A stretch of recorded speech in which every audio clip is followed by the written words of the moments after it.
Telugu audio Bible లేవ్యాకాండము 25వ అధ్యాయము. మరియు యెహోవా సీనాయి కొండ మీద మోషేకు ఇలాగు సెలవిచ్చెను, నీవు ఇశ్రాయేలీలతో ఇట్లనుము, నేను మీకు ఇచ్చుచున్న దేశంలోనికి మీరు వచ్చిన తరువాత ఆ భూమి కూడా యెహోవా పేరట విశ్రాంతి కాలమును ఆచరింపవలెను. 6 సంవత్సరములు నీ చేను విత్తవలెను. 6 సంవత్సరములు నీ ఫలవృక్షముల తోటను బద్దించి దాని ఫలములను కూర్చుకొనవచ్చును. 7వ సంవత్సరము భూమికి మహావిశ్రాంతి కాలము, అనగా యెహోవా పేరట విశ్రాంతి సంవత్సరముగా ఉండవలెను. అందులో నీ చేను విత్తకూడదు, నీ ఫలవృక్షముల తోటను శుద్ధిపరచకూడదు, నీ కారుచేల పంటను కోసుకొనకూడదు, శుద్ధిపరచని నీ వృక్ష ఫలములను ఏరుకొనకూడదు. అది భూమికి విశ్రాంతి సంవత్సరము. అప్పుడు భూమి యొక్క విశ్రాంతి సంవత్సర సస్యము నీకును, నీ దాసునికిని, నీ దాసికిని, నీ జీతగానికిని, నీతో నివసించు పరదేశికిని ఆహారమగును. మరియు నీ పశువులకును, నీ దేశ జంతువులకును దాని పంట అంతయు మేతగా ఉండును. మరియు 7 విశ్రాంతి సంవత్సరములను, అనగా 7 ఏండ్లు గల సంవత్సరములను లెక్కింపవలెను. ఆ 7 విశ్రాంతి సంవత్సరముల కాలము 40 సంవత్సరములగును. 7వ నెల 10వ నాడు మీ స్వదేశమంతటా శృంగనాదము చేయవలెను. ప్రాయశ్చిత్తార్థ దినమున మీ దేశమంతటా అశృంగనాదము చేయవలెను. మీరు ఆ సంవత్సరమును, అనగా 70వ సంవత్సరమును పరిశుద్ధపరిచి మీ దేశవాసులందరికీ విడుదల కలిగినదని చాటింపవలెను. అది మీకు సునాదముగా నుండును. అప్పుడు మీలో ప్రతివాడు తన స్వాస్థ్యమును తిరిగి పొందవలెను. ప్రతివాడు తన కుటుంబమునకు తిరిగి రావలెను. ఆ సంవత్సరము, అనగా 70వ సంవత్సరము మీకు సునాద కాలము. అందులో మీరు విత్తకూడదు, కారు పంటను కోయకూడదు, శుద్ధిపరచని నీ ఫలవృక్షముల పండ్లను ఏరుకొనకూడదు. అది సునాద కాలము. అది మీకు పరిశుద్ధమగును. పొలములో దానంతట అదే పండిన పంటను మీరు తినెదరు. ఆ సునాద సంవత్సరమున మీలో ప్రతివాడు తన స్వాస్థ్యమును మరలా పొందవలెను. నీవు నీ పొరుగువానికి వెలకు ఇచ్చిన దేని విషయంలో కానీ, నీ పొరుగువాని దగ్గర నీవు కొనిన దేని విషయంలో కానీ మీరు ఒకరినొకరు బాధింపకూడదు. సునాద సంవత్సరమైన తరువాత గడిచిన ఏండ్ల లెక్క చొప్పున నీ పొరుగువాని యొద్ద నీవు దాన్ని కొనవలెను. పంటల లెక్క చొప్పున అతడు నీకు దానిని అమ్మవలెను. ఆ సంవత్సరముల లెక్క హెచ్చిన కొలది దాని వెల హెచ్చింపవలెను. ఆ సంవత్సరముల లెక్క తగ్గిన కొలది దాని వెల తగ్గింపవలెను. ఏలైనగా పంటల లెక్క చొప్పున అతడు దాని నీకు అమ్మును గదా. మీరు ఒకరినొకరు బాధింపక నీ దేవునికి భయపడవలెను. నేను మీ దేవుడనైన యెహోవాను. కాబట్టి మీరు నా కట్టడలను, నా విధులను గైకొని వాటిని అనుసరించి నడుచుకొనవలెను. అప్పుడు మీరు ఆ దేశంలో సురక్షితముగా నివసించెదరు. ఆ భూమి ఫలించును. మీరు తృప్తిగా భుజించి దానిలో సురక్షితముగా నివసించెదరు. 7వ ఏట మేము ఏమి తిందుము? ఇదిగో మేము చల్లను పంట కూర్చను వల్లగాదే అనుకొందురేమో. అయితే నేను 6వ ఏట నా దీవెన మీకు కలుగునట్లు ఆజ్ఞాపించదను. అది 3 ఏండ్ల పంటను మీకు కలుగజేయును. మీరు 8వ సంవత్సరమున విత్తనములు విత్తి 9వ సంవత్సరం వరకు పాత పంట తినెదరు. దాని పంటను కూర్చు వరకు పాత దానిని తినెదరు. భూమిని శాశ్వత విక్రయము చేయకూడదు. ఆ భూమి నాదే. మీరు నా యొద్ద కాపురమున్న పరదేశులు. మీ స్వాస్థ్యమైన ప్రతి పొలము మరలా విడిపింపబడినట్లుగా దాన్ని అమ్ముకొనవలెను.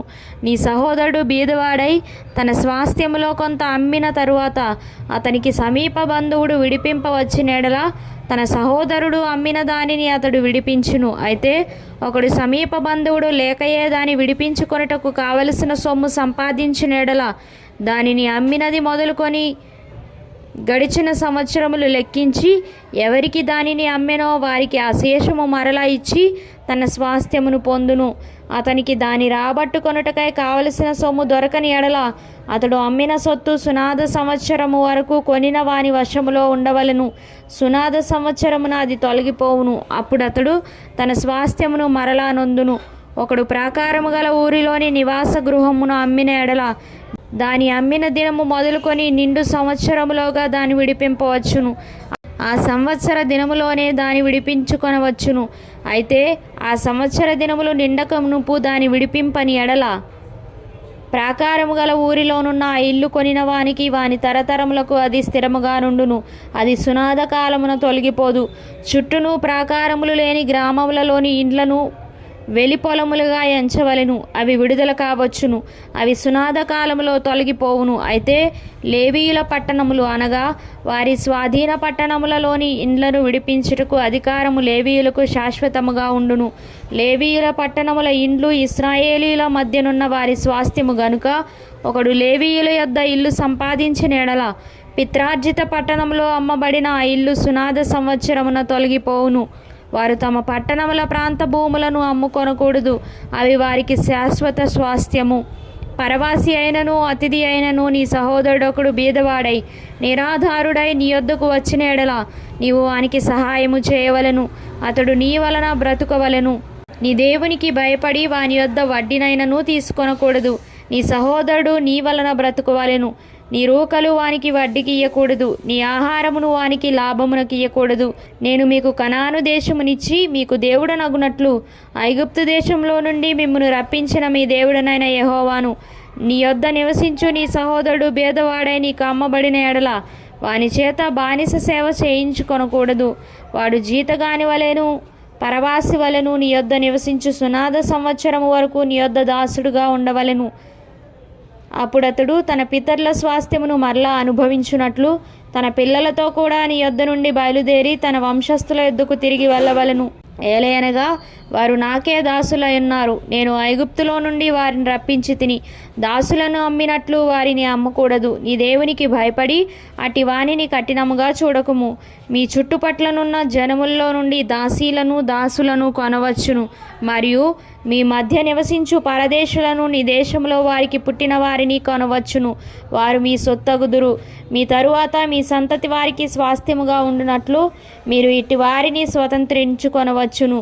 వారు శాశ్వతముగా మీకు దాసులగుదురు. కానీ ఇశ్రాయేలీయులైన మీరు సహోదరులు గనుక ఒకని చేత ఒకడు కఠిన సేవ చేయించుకొనకూడదు. పరదేశియే గాని నీ యొద్ద నివసించువాడే గాని ధన సంపాదనము చేసుకున్నప్పుడు అతని యొద్ద నివసించు నీ సహోదరుడు బీదవాడై నీ యొద్ద నివసించు ఆ పరదేశికైనను ఆ పరదేశి కుటుంబంలో వేరొకనికైనను తన్ను అమ్ముకొన్న ఎడల తన్ను అమ్ముకొన్న తరువాత వానికి విడుదల కావచ్చును. వాని సహోదరుల్లో ఒకడు వానిని విడిపింపవచ్చును. వాని పినతండ్రియే గాని పినతండ్రి కుమారుడే గాని వాని వంశంలో వాని రక్త సంబంధియే గాని వాని విడిపింపవచ్చును. కావలసిన క్రయధనము వానికి దొరికిన ఎడల తన్ను తాను విడిపించుకొనవచ్చును. అప్పుడు వాడు అమ్మబడిన సంవత్సరము మొదలుకొని సునాద సంవత్సరం వరకు తన్ను కొనిన వానితో లెక్క చూచుకొనవలెను. వాని క్రయధనము ఆ సంవత్సరముల లెక్క చొప్పున ఉండవలెను. తాను జీతగాడై ఉండిన దినముల కొలది ఆ క్రయధనమును తగ్గింపవలెను. ఇంకా అనేక సంవత్సరములు మిగిలి ఉండిన ఎడల వాటిని బట్టి తాను అమ్మిన సొమ్ములో తన విమోచన క్రయధనమును మరలా ఇయ్యవలెను. సునాద సంవత్సరమునకు కొన్ని సంవత్సరములే తక్కువైన ఎడల అతనితో లెక్క చూచుకొని సంవత్సరముల లెక్క చొప్పున తన విమోచన క్రయధనమును అతనికి చెల్లింపవలెను. ఏటేటికి జీతగాని వలె వాడు అతని యొద్ద ఉండవలెను. అతడు మీ కన్నుల ఎదుట వాని చేత కఠినముగా సేవ చేయించకూడదు. అతడు ఈ రీతిగా విడిపింపబడని ఎడల సునాద సంవత్సరమున వాడు తన పిల్లలతో కూడా విడుదల నొందును. ఎలయనగా ఇశ్రాయేలీయులు నాకే దాసులు, నేను ఐగుప్తు దేశంలో నుండి రప్పించిన నా దాసులే, నేను మీ దేవుడనైన యెహోవాను.